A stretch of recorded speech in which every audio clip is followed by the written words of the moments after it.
Assalamualaikum warahmatullahi wabarakatuh. Alhamdulillah wassalatu wassalamu ala rasulillah wa ba'du. Al-Imam Ibnu Qayyim Al-Jauziyah dalam Tabaqatul Mukallafin menyebutkan ada 18 tingkatan manusia di akhirat. 14-nya berada di surga, yang 4 berada di neraka. Dari 14 yang mereka berpeluang untuk masuk surga, 6 pertama nampaknya kita sulit untuk berada di dalamnya, karena secara kualitas amal sangat berat. 1, 2, 3 dimiliki oleh para nabi dan rasul. Kelompok pertama adalah Nabi Rasulul Azmi, yang kedua adalah 20 nabi sisanya. Peringkat ketiga adalah 124.000 nabi yang tidak disebutkan namanya dalam Al-Quran dan sunnah Nabi SAW. Yang keempat adalah para pengganti mereka di setiap zamannya. Ya, yang kelima adalah para pemimpin yang mereka punya kapasitas layaknya seperti khalifah. Yang keenam adalah mereka yang mati syahid, darah mereka tertumpah di jalan Allah dalam berjihad. Ini yang kita katakan 6 pertama agak berat untuk kita berada di dalamnya. Lalu Imam Ibnu Qayyim menyebutkan kelompok peringkat nomor 7 dan nomor 8 ada kemiripan, yaitu mereka sama-sama as-sabiquna bil khairat, sama-sama mukmin yang totalitas di dalam beribadah. Bedanya nomor 8 ini lebih menyibukkan diri dengan amalan pribadi. Ya, mereka rajin sholat, bangun malam, zikir pagi petang, puasa Senin Kemis, Daud, tilawatul Quran, dan semua ibadah-ibadah yang sifatnya adalah personal. Sedangkan yang nomor 7, dia juga sabiquna bil khairat, orang yang sangat berlomba dalam kebaikan. Mereka selalu berada dalam garda terdepan untuk berbuat amal soleh. Bedanya mereka di samping ibadah personal mereka penuhi, mereka juga totalitas di dalam ibadah-ibadah sosial. Digambarkan mereka yunfikuna amwalahum lailaw wa nahara sirra wa alaniyah fisarra'i wad-dharra.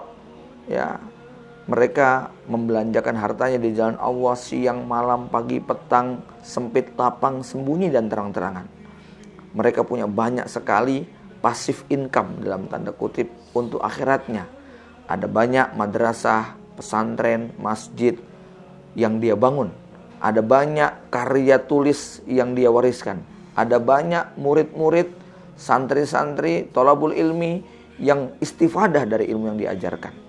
Ya, maka kata Imam Ibnu Qayyim, kalau yang nomor 8, begitu mereka meninggal dunia, maka malaikat pencatat kebaikan langsung menutup lembar catatan amalnya, berbeda dengan yang nomor 7. Walaupun mereka sudah meninggal dunia, tetapi malaikat tetap melanjutkan, meneruskan jejak-jejak kebaikan yang masih tersisa. Ya, malaikat terus mencatat kebaikan dia karena ada masjid yang dia bangun, karena ada pesantren yang dia bina, karena banyak santri-santri murid yang dia ajarkan dan terus menyebar ke berbagai macam tempat. Ada banyak karya yang kemudian dia wariskan sehingga banyak orang mengambil manfaat.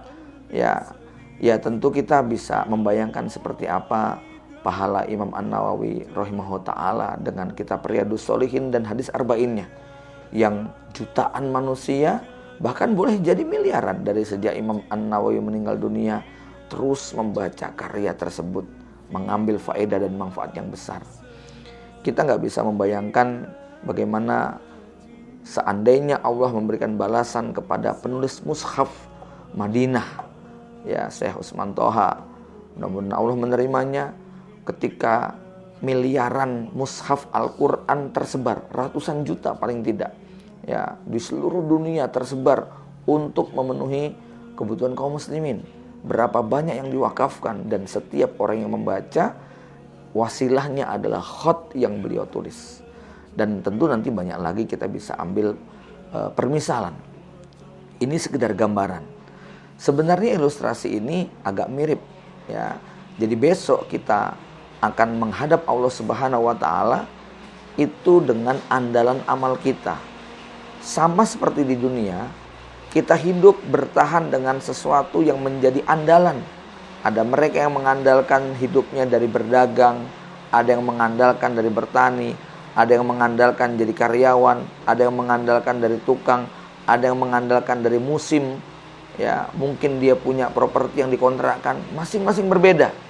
Ya, indah sekali memang kalau ada orang yang sudah mendapatkan gaji bulanan, masih dapat bonus pekanan, masih dapat penghasilan harian, masih punya tanah dan rumah warisan, masih juga punya kebun, sawah ladang, ya, pertanian, tambah lagi pabrik yang memberikan dividen tahunan.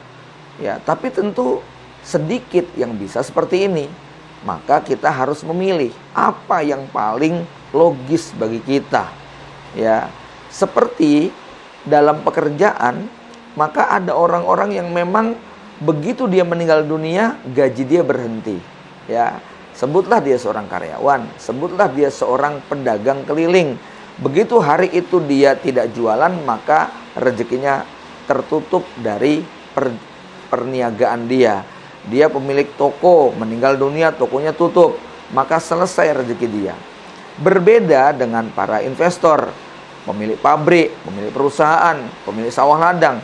Ketika dia meninggal dunia, maka dia masih bisa dalam tanda petik memberi nafkah kepada keluarganya karena banyak jejak-jejak yang bisa dia nikmati.